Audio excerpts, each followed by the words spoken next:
Anxiety. 65% people యాంగ్జైటీలో ఉన్నారంటే ఇది నమ్మశక్యంగా ఉందా? దానివల్ల వచ్చేటువంటి కాన్సిక్వెన్సెస్ అసలు ఎలా ఉంటాయి? అనుకున్న గోల్స్ రీచ్ అవ్వకపోవడము, అనుకున్న లైఫ్ దొరకకపోవడంలో ఎక్కడో సిచ్యువేషన్లో యాంగ్జైటీ మొదలైపోతుంది, అది డిప్రెషన్ లీడ్ అవుతుంది. ప్రశాంతంగా మాట్లాడు, ఎందుకు అలా మాట్లాడుతున్నావు, అంత తొందర ఏంటి, ప్రతి దానికి కూడా ఒక ఆందోళన మొదలైపోతుంది వాళ్ళలో. ఇది కాస్త కొంచెం పెరిగిందనుకోండి, గుండొచ్చి బయటపడిపోతుందా. Hello Shafi sir. హలో అండి. ప్రతి ఒక్కరికి అండి ఒక డిజార్డర్ ఉంటుంది. ప్రతి ఒక్కరికి వాళ్ళ లైఫ్ టైంలో అది ఏ టైంలో అయినా సరే రావచ్చు. లేదు అనుకుంటే ఇట్స్ కంప్లీట్ డిజార్డర్ ప్రతి ఒక్కరికి ఉంటుంది. యాంగ్జైటీ, ఆందోళన. దానివల్ల వచ్చేటువంటి కాన్సిక్వెన్సెస్ అసలు ఎలా ఉంటాయి? ఇనీషియల్గా అది ఏ విధంగా స్టార్ట్ అవుతుంది, మన బాడీలో, మన మైండ్లో దాని ఎఫెక్ట్ అసలు ఎలా ఉంటుంది, అది ఎంతవరకు మనిషిని తీసుకొని వెళ్ళగలుగుతుంది? చాలా ఇంపార్టెంట్ పాయింట్ అడిగారు మీరు. నిజంగా చెప్పాలంటే ఇది అంటే ఒక సర్వే ప్రకారంగా మన ఇండియన్ పాపులేషన్లో రూరల్ ఏరియాస్లో చూసుకుంటే 45% పీపుల్ ఒక రకమైన డిప్రెషన్లో ఉన్నారు, యాంగ్జైటీలో ఉన్నారు అన్నది ఒక సర్వే చెప్తుంది. అది అర్బన్ పీపుల్ని చూసుకుంటే, అంటే ఇప్పుడు మెట్రోపాలిటన్ సిటీస్ కానివ్వండి, అర్బన్లో కానివ్వండి, 65% పీపుల్ యాంగ్జైటీలో ఉన్నారంటే ఇది నమ్మశక్యంగా ఉందా? వాస్తవం. అది నిజానికి అంతమంది అంటే ఏదో టైంలో ఏదో సిచ్యువేషన్లో అనుకున్నది అనుకోకుండా జరగడము, వాళ్ళ అనుకున్న గోల్స్ రీచ్ అవ్వకపోవడము, అనుకున్న లైఫ్ దొరకకపోవడంలో ఎక్కడో సిచ్యువేషన్లో యాంగ్జైటీ మొదలైపోతుంది, అది డిప్రెషన్ లీడ్ అవుతుంది. ఇనిషియల్గా ఎలా ఉంటుందని అడిగారు కదా. అవును. ఒక మాట చెప్తాను, గోటితో పోయేదాన్ని గొడ్డలదాకా తెచ్చుకోవద్దు అంటారు. అవును కదా. ఈ యాంగ్జైటీని ఇనిషియల్ స్టేజ్లో కనుక ఐడెంటిఫై చేస్తే, దానికి ఏం చేయాలో తెలుసుకుంటే అది గొడ్డల దాకా తెచ్చుకోవాల్సిన సిచ్యువేషన్ ఉండదు. డిప్రెషన్లోకి వెళ్ళటము, ఇది ఎంత హార్మ్ఫుల్గా ఉంటుంది, సెల్ఫ్ హార్మ్ చేసుకునే స్థాయికి తీసుకెళ్ళిపోతుంది. అది సెల్ఫ్ హార్మ్ దాకా తీసుకెళ్ళిపోతుంది. అంటే సింపుల్గా పాయింట్స్ చెప్తానండి. అసలు ఒక వ్యక్తి యాంగ్జైటీగా ఉన్నాడు, ఇది ఒక డిజార్డర్. ఆర్డర్ లేనిది డిజార్డర్, అంతే. యాంగ్జైటీలో ఉన్నాడు విషయం తనకు అర్థం కాదు. చాలా సందర్భాల్లో ఇది తెలియకపోవడం వల్ల, బేసిక్ పాయింట్స్ తెలియకపోవడం వల్ల, నాతో పాటు ఉన్న వ్యక్తి, అంటే నా ఇంట్లో ఉన్న వ్యక్తి, తన భార్యనో భర్తనో పిల్లలు యాంగ్జైటీలో ఉన్న విషయం కూడా వాళ్ళు గుర్తించరు. ఎందుకు? ఈ బేసిక్ విషయాలు తెలియకపోవడం వల్ల. ఆ బేసిక్గా ఒక 3 పాయింట్స్ మనం గమనించవచ్చు అండి. ఒకటేంటంటే, వాళ్ళు మాట్లాడేటప్పుడు తొందరగా ఏదో ఆతృతతో మాట్లాడుతూ ఉంటారు. అంటే ఎదుటి వ్యక్తి వినే వ్యక్తి అనిపిస్తుంది, అరే నెమ్మదిగా మాట్లాడరా, ప్రశాంతంగా మాట్లాడు, ఎందుకు అలా మాట్లాడుతున్నావు, అంత తొందర ఏంటి అని ఎదుటి వ్యక్తి అంటూ ఉంటాడు. ఈ వ్యక్తికి అర్థం కాదు, అంత తొందరగా మాట్లాడుతున్నాను ఫీలింగ్ అతనికి అర్థం కాదు. అంటే తనకి తెలియకుండానే తన మాట వరవడి పెరిగిపోయి ఉంటుంది. ఇది ఒక సిమ్టమ్. అంటే యాక్చువల్గా ప్రశాంతంగా మాట్లాడే వ్యక్తే ఈ సిచ్యువేషన్ వచ్చింది, ఏదో సందర్భంలో అట్లా వచ్చి ఉండొచ్చు, కానీ సందర్భం కాదు. ఇది కంటిన్యూ అవుతుందా అనేది పాయింట్. ఇలా కంటిన్యూ అవుతుందంటే దట్ ఈస్ డిజార్డర్ మొదలైంది, యాంగ్జైటీ ఉంది లోపల అనేది ఒక సిమ్టమ్గా తీసుకోవచ్చు. ఇంకోటి ఏంటంటే, భోజనం చేసేటప్పుడు భోజనం వాళ్ళు ఎలా చేస్తారంటే ఆతృతగా తినేస్తుంటారు. నిజంగా వాళ్ళు తింటున్నట్టుగా ఉండదు, లోపలికి నెట్టేస్తున్నట్లుగా అనిపిస్తుంటుంది అనమాట. అంటే ఇప్పుడు వాళ్ళు ఆ సిచ్యువేషన్ వాళ్ళది, భోజనం చేసేటప్పుడు నవలటం ఉండదు, మింగేస్తూ ఉంటారు, ఇంకా నీళ్లు తాగేస్తుంటారు. నీళ్ళు ఎందుకు తాగుతున్నారు? నీళ్ల ద్వారా భోజనాన్ని నెట్టేస్తున్నారు లోపలికి, గొంతులో అడ్డపడేది కదా. నీళ్ళుతో అంటే మైండ్లెస్గా తింటున్నారు అని అర్థం. వాళ్ళు ఏం తింటున్నారో, ఎంత తింటున్నారో, ఏం నీళ్లు తాగుతున్నారో అన్నది గుర్తుండదు. కొన్ని సిచ్యువేషన్ ఎలా ఉంటుందంటే, తిన్న తర్వాత ఏం తిన్నారో అని అడిగితే వాడు ఏం తిన్నాడో వాడు గుర్తు లేనట్టు సిచ్యువేషన్లో తినేస్తాడు, మైండ్లెస్గా తింటాడు అనమాట. చాలా సందర్భాల్లో పెరుగన్నం తిన్నావా, ఏమో, ఫలానా కూర వేసుకున్నావా, గుర్తుండదు. అంటే అంత ఆతృతగా తినడం, అది ఏదో యాంగ్జైటీకి, ఏదో సందర్భంలో అర్జెన్సీలో తినడం వేరు, ఇది ఒక అలవాటుగా ఉందా అంటే ఇది ఒక డిజార్డర్. అది ఆర్డర్ కాదు, ఇది ఒక సిమ్టమ్. ఇది తనలో ఉన్న అర్థం కాదు, ఆ వ్యక్తికి అర్థం కాదు, ఎవరో చెప్పాలి ఏంట్రా ఇలా తింటున్నావు అంటే అప్పుడు తనని సెల్ఫ్ అబ్జర్వ్ చేసుకుంటే కానీ అర్థం కాని విషయం ఇది. నిజంగా ఇది యాంగ్జైటీకి ఫస్ట్ స్టేజ్ అని తెలిసే ఎవరికన్నా మనకు తెలియదు, కామన్ అనుకుంటాం ఇది. తర్వాత 3వ పాయింట్ ఏంటంటే నిద్రకు సంబంధించి. కామన్గా చూడండి 7 hours 8 hours అనేది మంచి స్లీప్, అది కామన్గా వస్తుంది. కానీ వీళ్ళు ఒక 4 గంటలు పడుకునేసరికి చాలా కష్టంగా 4 గంటలు 5 గంటలు అది కూడా చాలా కష్టపడి పడుకుంటూ ఉంటారు, నిద్రపోతూ ఉంటారు. అంటే ఇంత కష్టమా నిద్రపోవడము అన్న ఫీలింగ్ వాళ్ళకు వస్తూ ఉంటుంది అనమాట.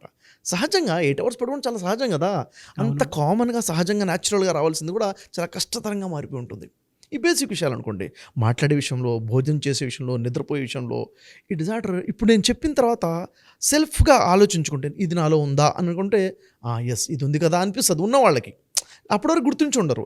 అలాగే ఇప్పుడు మనం చూస్తే మన చుట్టుపక్కల ఉన్న వాళ్ళలో ఇది ఉందా అని గమనించుకోవాలి. ఒకవేళ ఉంటే ఏం చేయాలి అనేది అప్పుడు పాయింట్ మొదలవుతుంది. అసలు ఐడెంటిఫై చేయకపోతే అది కాస్త సెకండ్ లెవెల్కి వెళ్ళిపోతుంది. సెకండ్ లెవెల్ సిమ్టమ్స్ మొదలైపోతాయి, సైకలాజికల్ సిమ్టమ్స్ ఏముంటాయి, ఫిజికల్ సిమ్టమ్స్ ఏముంటాయి అనేది సెకండ్ లెవెల్కి వెళ్తుంది. కాబట్టి నేను చెప్పేది ఏంటంటే, యాంగ్జైటీ అనేది చాలా ఎక్కువగా ప్రతి వ్యక్తిలో ఎక్కడో పాయింట్లో వస్తుంది, దాన్ని ఐడెంటిఫై చేసి అక్కడి నుంచి దూరం పొందే ప్రయత్నం మనం ఖచ్చితంగా చేయాలి. ఓకే. ఇది ఇన్స్టల్ స్టేజ్లో ఈ విధంగా ఉంటుందన్నమాట. దీన్ని ఐడెంటిఫై చేసుకోలేదు, అలాగే కంటిన్యూ అయిపోతుంది. కంటిన్యూ అవుతూ అవుతూ వేరే సిమ్టమ్స్ మొదలైపోతాయి. అప్పుడు ఆ సిమ్టమ్స్ నెక్స్ట్ ఎలా ఉంటాయి ఎలా అంటే, ఉంటాయి సార్ అవి? అవి 2 రకాలుగా మనం చెప్పొచ్చు. సైకలాజికల్ సిమ్టమ్స్ అంటే మానసికంగా కొన్ని లక్షణాలు గమనించవచ్చు, శారీరకంగా కూడా ఫిజికల్గా కూడా కొన్ని లక్షణాలు ఉంటాయి. ఉదాహరణకు చూడండి, సైకలాజికల్గా చూసుకున్నట్లయితే ప్రతి దానికి కూడా ఒక ఆందోళన మొదలైపోతుంది వాళ్ళలో. ప్రతి దానికి కూడా చిన్న చిన్న చిన్న చిన్న విషయాలకి ఒక రకమైన తెలియని భయం మొదలైపోతుంది. పానిక్. అంటే ఇది ఎలా అవుతుందో, ఇప్పుడు బయటికి వెళ్ళాలనుకోండి, బయటికి వెళ్ళాలా, ఇప్పుడు ఎలా వెళ్ళాలి అన్నది, ఏదో చిన్న పని ఉంది, ఇది ఎలా అయిపోతుంది. ఇప్పుడు పిల్లలు కింద ఆడుకోవడం కోసం వెళ్తున్నారు అనుకోండి, బయటికి వెళ్తున్నారు ఎలా ఏమవుతుందో. ఫర్ ఎగ్జాంపుల్ ఎవరికైనా ఫోన్ చేశారు, ఫోన్ లేకపోతే ఎందుకు లేపట్లేదు ఏమైపోయిందో. అంటే ప్రతి దాన్ని కూడా అసలు మనకు వెరీ కామన్గా ఫోన్ లేపలేదు తర్వాత లేపుతారు కదా. కొంతమంది అయితే ఫోన్ వచ్చిందంటే ఇడి దగ్గర నుంచి ఫోన్ ఎందుకు వచ్చింది. అంటే ఒక ప్రతి చిన్న క్యాజువల్ పాయింట్ని కూడా ఒక ఆందోళన, వర్రీ అన్నది వచ్చేస్తుంది అనమాట. ఈ టెండెన్సీ మొదలైపోతుంది. సైకలాజికల్గా ఈ విధంగా థాట్స్ మొదలైపోతూ ఉంటాయి. ఇది కాకుండా ఇంకా ఫిజికల్గా ఏముంటుంది చూసుకున్నట్లయితే, శారీరకంగా వాళ్ళకి ఒక పల్పిటేషన్ మొదలైపోతుంది. అంటే హార్ట్ బీట్ పెరిగిపోయి ఉంటుంది. ఇది కాస్త గుండె దడ అంటారు కదా, ఇది కాస్త కొంచెం పెరిగిందనుకోండి, గుండె వచ్చి బయటపడిపోతుందా అన్నట్టుగా అనిపిస్తుంది వాళ్ళకి. అంటే వాళ్ళ సౌండ్ వాళ్ళకి వినిపిస్తుంటుంది, గుండె దడ. ఇది ఎందుకు వచ్చింది? యాంగ్జైటీ నుంచి వచ్చింది. యాంగ్జైటీ ఒక ఫీలింగ్, ఆ వర్రీనెస్ పెరగడం వల్ల అది ఒక ఇంపాక్ట్ ఫిజికల్గా వచ్చేసింది చూసారా. ఆ తర్వాత స్వెట్ వచ్చేస్తుంది, ఇది ఒక సిమ్టమ్. ఎందుకు స్వెట్ వస్తుంది? యాంగ్జైటీ వల్ల స్వెట్ వస్తుంది. ఇదే కాకుండా వాళ్ళ కాళ్ళు చేతులు ఇలా షివరింగ్ మొదలవుతూ ఉంటుంది. ఒక రకమైన గుండె దడ, భయం మొదలై ఉంటుంది. ఇంకా ఫిజికల్గా చూసుకున్నట్లయితే వాళ్ళ కడుపు మొత్తం అప్సెట్ అయి ఉంటుంది. మాటిమాటికి మోషన్ వెళ్ళాల్సిన సిచ్యువేషన్, మాటిమాటికి యూరిన్కి వెళ్ళాల్సిన సిచ్యువేషన్ వచ్చి ఉంటుంది. ఇవన్నీ ఒక సిమ్టమ్స్ అనమాట. అసలు విపరీతంగా హెడేక్ వస్తుంది, ఇంకా ఇరిటేషన్ మొదలైపోయి ఉంటుంది. అంటే కొంతమందికి ఫిజికల్ సిమ్టమ్స్ కనపడవచ్చు, కొంతమందికి సైకలాజికల్ సిమ్టమ్స్ కనపడవచ్చు, కొంతమందికి రెండు కలిపి ఉండొచ్చు కూడాను.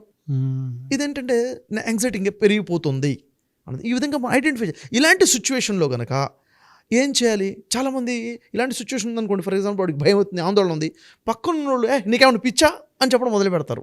అవును. ఒకసారి 2 సార్లు వింటారు, 3వ సారి కూడా ఇంత అబ్నార్మల్గా ఉన్నాడు, నీకేమైనా పిచ్చా అని చెప్పి చెప్పడం మొదలుపెట్టిన తర్వాత ఇంకా ఇరిటేషన్ పెరిగిపోతుంది. అవును. అంటే దాన్ని ఎలా డీల్ చేయాలో పక్కన ఉన్న వాళ్ళకి తెలియదు. వాడు యాక్టింగ్ చేస్తున్నాడు, వాడు ఓవర్ చేస్తున్నాడు అన్న ఫీలింగ్ ఉంటుంది. వైఫ్ అండ్ హస్బెండ్ అనుకోండి, ఇంకా గొడవలు మొదలైపోతాయి. అక్కడ నుంచి ఆ గొడవల్లో ఇంకా యాంగ్జైటీ పెరిగిపోతుంది. యాక్చువల్గా ఆ టైంని ఐడెంటిఫై చేసి దాంట్లో నుంచి బయటపడే ప్రయత్నం చేయాలి. చాలామంది అంటారు వెంటనే డాక్టర్ దగ్గర తీసుకెళ్ళిపోవాలి, వెంటనే సైకాట్రిక్ మెడిసిన్స్ మొదలు పెట్టాలి అని చెప్పేసి వెంటనే వెళ్ళి మందులు మొదలు పెడతారు. నేను అంటాను చాలా రాంగ్ డిసిషన్ అది. వెంటనే ఈ ప్రాబ్లమ్కి సైకాట్రిక్ టాబ్లెట్స్ తీసుకోవడం మొదలు పెడితే మనం డిపెండ్ అయిపోతున్నాం మెడిసిన్స్ మీద అని అర్థం. డిపెండ్ అయిపోతుంది. ఒక్కసారి మెడిసిన్ మీద డిపెండ్ అయ్యాము అంటే అసలు యాక్చువల్గా న్యాచురల్గా రావాల్సిన చేంజ్ రాదు. ఏం చేయాలి? తనకు ఐడెంటిఫై అయిన తర్వాత తను బయటపడవచ్చు ఈజీగా. యాక్చువల్గా తన ఆ సిచ్యువేషన్ రావడానికి కారణమే తను బయటపడటానికి కూడా తను బయటపడే విధంగా చేసుకోవాలండి. వెరీ సింపుల్గా కొన్ని టిప్స్ చెప్తాను, ఎందుకంటే ఈ టిప్స్ వల్ల ఈజీగా మనిషి బయటకు వచ్చేస్తాడు. ఏంటి? ఫర్ ఎగ్జాంపుల్ చూడండి, అప్పుడు లేని అలవాట్లు. డైలీ 30 minutes బ్రిస్క్ వాక్ చేయాలి యాంగ్జైటీ నుండి బయటికి రావాలి అంటే. ఓకే. అయితే ఆ వాకింగ్ చేసేటప్పుడు తన ఆలోచన అది ఉండాలి, నేను ఈ డిజార్డర్ బయటకు వచ్చేస్తున్నాను, దీనివల్ల నేను హ్యాపీ హార్మోన్స్ రిలీజ్ అవుతున్నాయి, దీని ద్వారా బయటకు వచ్చేస్తున్నాను అంటే తను చేసే ఎక్సర్సైజ్, వార్మప్స్, బ్రిస్క్ వాక్ తను ఖచ్చితంగా ఇంపాక్ట్ చూపిస్తుంది. ఇది ఒకటి చాలా పవర్ఫుల్ మెడిసిన్ ఇది నిజంగా చెప్పాలంటే. ఇంకోటి ఓపెన్ ఎయిర్లో ఉండే ప్రయత్నం చేయాలి. ఓపెన్ గార్డెన్ కానివ్వండి, ఓపెన్ ఎయిర్లోకి వచ్చేయాలి మార్నింగ్ అవర్స్, ఈవినింగ్ అవర్స్. ఇంకా చెప్పాలంటే హ్యాపీ మూమెంట్లో ఉండే ప్రయత్నం చేయాలి. సాడ్ మూమెంట్స్ ఎక్కడైతే ఉన్నాయో అవాయిడ్ చేసేయాలి. నెగిటివ్ థాట్స్ ఉన్న వాళ్ళని అవాయిడ్ చేసేయాలి. ఎందుకంటే ఈ నెగిటివ్ థాట్స్ యాంగ్జైటీని పెంచుతుంటాయి, పాజిటివ్ థాట్స్ ఏం చేస్తుంటాయి? ప్రశాంతతని, కూల్నెస్ని, మనశ్శాంతిని తీసుకొస్తుంటాయి, యాంగ్జైటీ దూరం అయిపోతూ ఉంటుంది. ఇంకా ఇలాంటి వాళ్ళు ఏం చేయాలంటే వీళ్ళకి టీ, కాఫీ అలవాట్లు ఉంటాయి కదా, మానేయాలండి. దీని ఇంపాక్ట్ ఎక్కువగా ఉంటుంది. ఎప్పుడైతే ఇది మానేస్తామో ఆ యాంగ్జైటీ నుంచి బయటకు వచ్చే అవకాశాలు పెరుగుతూ ఉంటాయి. ఆల్కహాల్ అలవాటు ఉన్నవాళ్ళు మానేయాలి. స్మోకింగ్ అలవాటు ఉంది, యాంగ్జైటీ నుంచి బయటపడాలంటే స్మోకింగ్ మానేయాలి. అంటే ఈ అలవాట్ల వల్ల పెరుగుతుంది, తగ్గించుకోవాలి. వెంటనే మానేలా తగ్గించండి, దాన్ని ఎంత క్విట్ చేస్తే అంత బెనిఫిట్ ఉంటుంది. ఒకవేళ ఏదైనా టైంలో ఈ యాంగ్జైటీ ఫీల్ వచ్చింది అనుకుంటే అప్పుడు లాంగ్ బ్రీత్ ఇన్ చేసి లాంగ్ బ్రీత్ అవుట్ చేయాలి. సెల్ఫ్ టాక్ చేసుకోవడం మొదలుపెట్టాలి. తనతో తను మాట్లాడుకోవాలి. ఎందుకంటే ఐఎమ్ హ్యాపీ, నేను బాగున్నాను, ఐఎమ్ గుడ్, ఐఎమ్ ఓకే, అది చాలా బాగుంది. తనకు తానుగా అంటే వీళ్ళు ఏం నాకేదో అయిపోతుంది, నెగిటివ్ టాక్ మొదలైపోతారు. ఈ నెగిటివ్ టాక్ కాకుండా దానికి ఆపోజిట్లో పాజిటివ్ టాక్ మొదలు పెట్టాలి. ఎప్పుడైతే ఈ యాంగ్జైటీ ఫీలింగ్ వస్తుంది కదా, ఆ టైంలో లాంగ్ బ్రీత్ ఇన్ తీసుకొని బ్రీత్ అవుట్ చేయాలి. ఈ బ్రీత్ ఇన్ బ్రీత్ అవుట్ అన్నది చాలా ఆక్సిజన్ బ్రెయిన్కి ఇస్తుంది. అంటే అక్కడ నుంచి ప్యాటర్న్ బ్రేక్ అయిపోతుంది. Negative pattern, anxiety pattern break అయిపోయి పాజిటివ్ వచ్చే అవకాశం ఉంటుంది. ఇంకా చెప్పాలంటే వాళ్ళకి వచ్చే ఆలోచనలు ఏవైతున్నాయో, ఎక్కడైతే యాంగ్జైటీ, ఆందోళన, ఆలోచన ఉన్నాయో వీటిని అసలు ఏంటి ఆలోచనలు, తను కామ్ అయిపోయి అసలు తనకు వస్తున్న ఆలోచన ఏంటో ఆలోచించాలి. అసలు ఏ ఆలోచన వస్తుంది, ఎందుకు వస్తుంది, ఎందుకు నేను ఇలా ఆలోచిస్తున్నాను, తను అనాలిసిస్ చేసుకొని పాయింట్స్ పెన్ను పెట్టుకొని రాయగలగాలి. ఎప్పుడైతే రాస్తాడో, జర్నలింగ్ చేసుకుంటాడో, అనాలిసిస్ చేసుకుంటాడో క్లారిటీ వస్తుంది. అప్పుడే తనకు వస్తుంది, లేదు ఇది కాదు, దీనికి భిన్నంగా ఇంకేం చేయొచ్చు, నేను ఇలా ఆలోచించవచ్చు కదా. పాజిటివ్ వర్డ్స్ కూడా తను ఎప్పుడైతే రాసుకుంటాడో ఆ ప్రోగ్రామింగ్ చేంజ్ అయ్యే అవకాశం ఉంటుంది ఖచ్చితంగా. ఇదొకటి. Sound sleep. యాక్చువల్గా ఇర్రెగ్యులర్ స్లీప్స్ వల్ల కూడా, ఎందుకంటే ఈరోజు సోషల్ మీడియాలో ఉండి, అక్కడ ఉండి, చిట్ చాటింగ్లో ఉండేసి ఏదో సరైన ప్లానింగ్ లేకుండా నైట్ స్లీప్ డిస్టర్బ్ అవుతుంటుంది కదా. స్లీప్ సర్కిల్ని సెట్ చేసుకోవాలి. ఇంకా స్మూత్గా తనకి ఇష్టమైన విధంగా ప్లెజెంట్గా ఉన్న మ్యూజిక్ని వినాలి. చాలా వర్కౌట్ అవుతుంది. Music is a big language. అది ప్రోగ్రామింగ్ని చేంజ్ చేయగలుగుతుంది. ఇంకా చెప్పాలంటే ఒక వ్యక్తి తన స్పిరిచువల్ వరల్డ్లోకి వెళ్ళగలగాలి. అంటే ఒక కనెక్టివిటీ, ఈ నేచర్తో కనెక్ట్ అవ్వటము, ఆల్మైటీ గాడ్తో కనెక్ట్ అవ్వటము, స్పిరిచువాలిటీలో ఒక కామ్నెస్ ఎప్పుడైతే వెళ్తామో ఈ ప్రోగ్రామింగ్ ఆధ్యాత్మిక ప్రపంచంలోకి, ఆధ్యాత్మిక ప్రపంచం అంటే థాట్స్ మొత్తం, నెగిటివ్ థాట్స్ మొత్తం రిలీజ్ చేసుకోవడానికి పవర్ఫుల్గా యూజ్ అవుతుంది. చాలా పవర్ఫుల్గా యూజ్ అవుతుంది. ఎవరికి నచ్చిన దేవుడిని వాళ్ళు చేసుకో. అంతే. అంటే మనం ఏదైతే అనుకుంటున్నామో అక్కడ మనం ఆ స్పిరిచువల్ వరల్డ్కి వెళ్ళేసరికి డిస్టర్బెన్సెస్ నుంచి దూరం అయిపోతాం. అంటే ఎక్కడైతే ఓన్లీ తనకి లైఫ్ ఏదైతుందో ఇక్కడ డిస్టర్బ్ అయ్యే కదా ఈ యాంగ్జైటీ వచ్చింది. ఇక్కడ ఎప్పుడైతే డిస్కనెక్ట్ అవుతామో ఆ కామ్నెస్ వచ్చేస్తుంది ఖచ్చితంగా. ఈ సిచ్యువేషన్ తర్వాత అసలు యాక్చువల్గా తను ఓపెన్ అయిపోయి అలవాటు చేసుకోవాలి. Open communication. ఓపెన్ కమ్యూనికేషన్ ఉండాలి. తనకున్నటువంటి ఆలోచనలు చెప్పగలగాలి ఓపెన్గా. ఇప్పుడు ఎందుకంటే ఇంట్రావర్ట్గా ఉన్న వాళ్ళకి ఈ ప్రాబ్లం వచ్చే అవకాశాలు ఎక్కువగా ఉన్నాయి. ఎక్స్ట్రావర్ట్గా ఉంటే మొదలు పెడితే ఈ ప్రాబ్లమ్స్ దూరం అయిపోతాయి. ఓపెన్ కమ్యూనికేషన్ స్టార్ట్ అయిపోవాలి. ఫ్యామిలీ మెంబర్స్ కానివ్వండి, ఫ్రెండ్స్తో కానివ్వండి, ఎక్కడ మీకు స్కోప్ ఉందో అక్కడ ఓపెన్ అవ్వాలి. ఇదంతా చేసిన తర్వాత కూడా లేదు నేను బయటికి రాలేకపోతున్నాను అనిపిస్తే అప్పుడు ఒక థెరపీ కోసమో, సైకాలజిస్ట్నో మాలాంటి వాళ్ళని కాంటాక్ట్ చేస్తే ఖచ్చితంగా వీరు ఈజీగా ఎలా బయటికి రావాలో వాళ్ళకి హెల్ప్ మనం చేయగలుగుతాము. మిమ్మల్ని అప్రోచ్ అవ్వచ్చు సార్ ఆ టైంలో? తప్పకుండా అప్రోచ్ అవ్వాలి. అసలు దానికోసమే కదా మనం ఉంది కూడాను. ఇప్పుడు సొసైటీకి ఇలాంటి సిచ్యువేషన్ నుంచి బయటికి రావాలి, తను నిలబెట్టుకోలేని వాడికి నేను ఉన్నానని మనం నిలబెట్టడం కోసమే ఉంది. సిచ్యువేషన్ ఉన్న వాళ్ళకి ఖచ్చితంగా మనం హెల్ప్ చేసి థెరపీస్ ద్వారా బయటకు వచ్చే ప్రయత్నం ఖచ్చితంగా చేస్తాం మనం. Definitely sir. Anyways thank you అండి. Thank you so much Shafi గారు. Thank you much.